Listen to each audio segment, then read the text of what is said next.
Hello friends, मैं सरिता स्वागत करती हूँ आपका मेरे चैनल पर सरिता की रेसिपी में।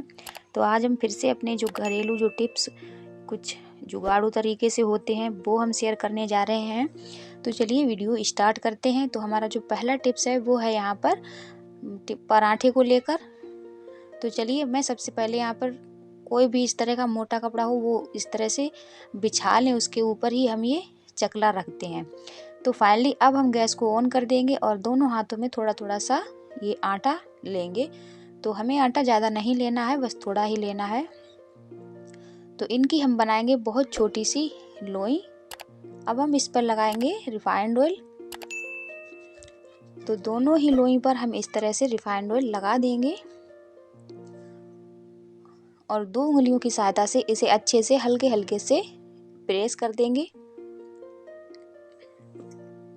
अब इसके ऊपर डालेंगे हम ये सूखा आटा। तो दोनों ही लोइयों पर हमें ये सूखा आटा डालना है। अब एक लोई को उठाकर हम इस दूसरी लोई के ऊपर इस तरह से रख देंगे और फाइनली इसको अब हम हाथों की सहायता से दोनों हाथों से इस तरह से, देखिए आप देख पा रहे होंगे कि इस तरह से इनको दबाते हुए थोड़ा सा बड़ा कर लेंगे ताकि ये जो लोई हैं वो अच्छे से चिपक सकें एक दूसरे में। तो अब बेलन की सहायता से आप जितना मोटा या पतला करना चाहते हैं कर सकते हैं। मैं इस चीज़ की गारंटी लेती हूँ कि आपके जो पराठे हैं वो परतदार बनेंगे और फूलेंगे भी। तो जब हमारा तवा अच्छे से गर्म हो जाए इस पर डाल दें हम ये पराठा। तो फाइनली जब हल्का हल्का सा एक तरफ सिक जाए हम इसको पलट दें और दोनों तरफ ही सिकने के बाद हम इसमें जो भी आप यूज करते हो, फॉर्चून या रिफाइंड ऑयल, देसी घी, जिसमें भी आप बनाना चाहते हैं वो लगा दें। तो दोनों ही तरफ हम इसमें इस तरह से ये लगा देंगे। तो अब हम इस पराठे को उलट पलट करते हुए अच्छे से सेंक लेंगे धीमी आंच में। तो फाइनली हमारा जो पराठा है वो सिक चुका है। अब हम इसको निकाल लेंगे एक प्लेट में और दूसरे पराठे को भी इस पर हम रख देंगे। तो अब देखिए यहाँ पर फ्रेंड्स की जो पराठा हमारा एक था वो इस तरह से परतदार बनकर तैयार हो गया है। तो इस तरह से ये पराठे अगर आप बनाएंगे तो मैं गारंटी के साथ कह सकती हूँ कि आपके जो पराठे हैं बहुत ही बढ़िया बनेंगे, बहुत ही टेस्टी बनेंगे और बच्चों को तो बहुत ही पसंद आएंगे। तो कभी कभी इस तरह से होता क्या है फ्रेंड्स कि जो हम पराठे बनाते हैं वो तवा पर ही इस तरह से ये 2 हिस्से में हो जाते हैं और इस तरह से काफ़ी बढ़िया ये पराठे लगते हैं, बच्चों को तो बहुत पसंद आते हैं। तो बच्चों को लंच के लिए लेकर या कभी भी आप इस तरह से बना सकते हैं, बहुत टेस्टी लगेंगे। तो अगला जो टिप्स है वो हमारे घर के जो जूता चप्पल अक्सर होते हैं उनको लेकर ये बड़ी समस्या हो जाती है। जब भी हमारे घर में कोई प्रोग्राम होता है तो इस तरह से ये जो चप्पलें हैं, काफ़ी जूता चप्पल इस तरह से हो जाते हैं। अब क्या करें हम, मेरे पास ये एक बड़ा सा गत्ता था ये। तो अब हम इसमें क्या करेंगे कि जो हमारी जो जूता चप्पल हैं जिसे हम ज़्यादा यूज नहीं करते हैं, कभी कभार करते हैं, उनको इसमें हम डालते जाएंगे इस तरह से। तो यहाँ पर फ्रेंड्स मैंने इस गत्ते को अभी डेकोरेट नहीं किया है, इसकी वीडियो हम आपको अलग से डाल के दे देंगे। तो अभी हम इसको इस तरह से ही रख रहे हैं। तो फाइनली अब जिन जूता चप्पलों की हमें ज़्यादा ज़रूरत नहीं होती है उनको हम इस तरह से इनमें रख देते हैं, या जो मेहमान वगैरह आते हैं तो उनके जूता चप्पल इस तरह से इसमें रख देंगे।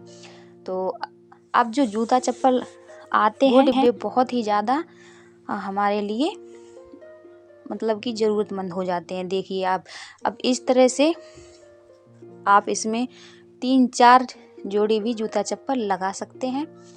और ये जो जूता चप्पलों के डिब्बे आते हैं फ्रेंड्स, मैं आपसे यही कहूँगी कि इनको आप फेंकें नहीं और इनको भी इस्तेमाल करके इस तरह से इनमें जूता चप्पल लगाकर आप कहीं भी रख सकते हैं। तो जूता चप्पल की जो झंझट होती है वो ख़त्म हो जाएगी और तुरंत ही इस तरह से मिल जाएंगे। तो अब इसको आप अलमारी में रखना चाहते हैं तो वहाँ पर भी रख सकते हैं, ये कम जगह लेते हैं और दिख भी जाते हैं तुरंत से ही इस तरह से। तो जो बहुत बढ़िया टिप्स है। तो अगला जो टिप्स है वो है हमारे किचन में इस तरह से जो दाग वगैरह हो जाते हैं, जो जैसे कि हम सब्जी रख देते हैं कभी कभी कढ़ाई, तो उसके नीचे में जो भी चिकनाई होती है वो इस तरह से इसमें फर्श में लग जाती है। अब इसे साफ़ करना बहुत झंझट हो जाता है क्योंकि इसमें चिकनाई होती है और काफ़ी तेल मसाले ये सभी चीज़ें होती हैं। चलिए इसका भी हम आपको तरीका बताते हैं। अब थोड़ा सा सूखा आटा ले लें आप और इसमें हल्का हल्का सा इस तरह से डाल दें। तो थोड़ी ही देर तक हाथों से इस तरह से आप इस आटे को इस तरह से जहाँ पर ये जो चिकनी है वहीं पर डाल के मसल दें।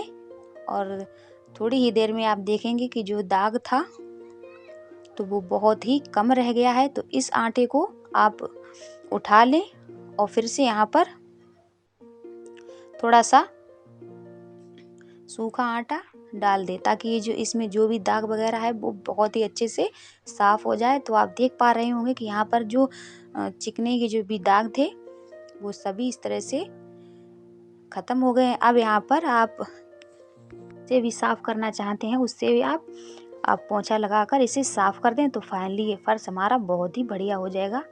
अगला जो टिप वो है हमारा लहसुन को लेकर। तो अक्सर ज़्यादातर हम लहसुन को सब्जी में इस तरह से काट के डालते हैं और नहीं तो साबुत ही डाल देते हैं। तो अब इसका हम आपको एक नया तरीका बताते हैं। तो यहाँ पर फ्रेंड्स ये जो ईमान दत्ता है तो ये तो ज़्यादातर सभी के घरों में होगा।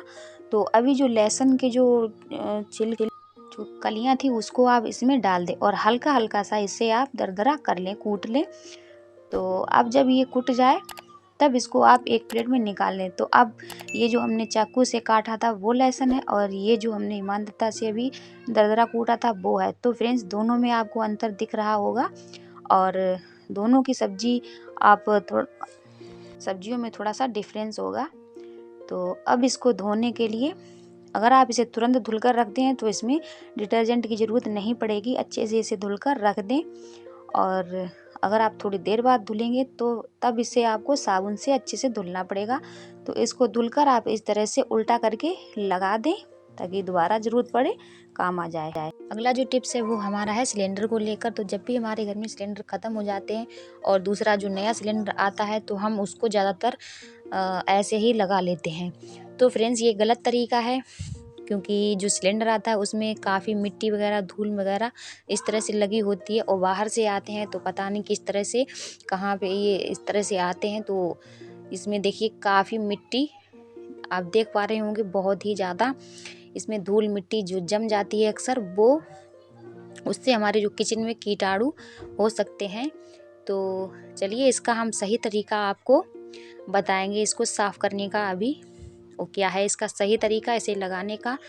तो अब आप ले लें एक बुरुश प्लास्टिक का या कोई भी हो। तो अब पानी इसमें थोड़ा सा हल्का हल्का डालते जाएं एक हाथ से और दूसरे हाथ से इसको अच्छे से साफ़ करते जाएं।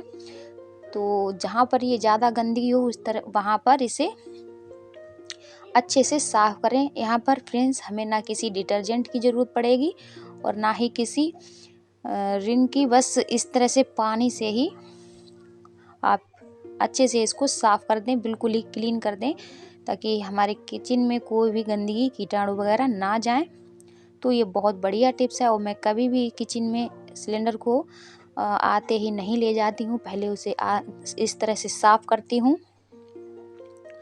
अब आप कोई भी पुराना कपड़ा ले लें तो उससे आप इसको अच्छे से साफ़ करके पोंछ लें। तो फ्रेंड्स मेरी वीडियो आपको कैसी लगी?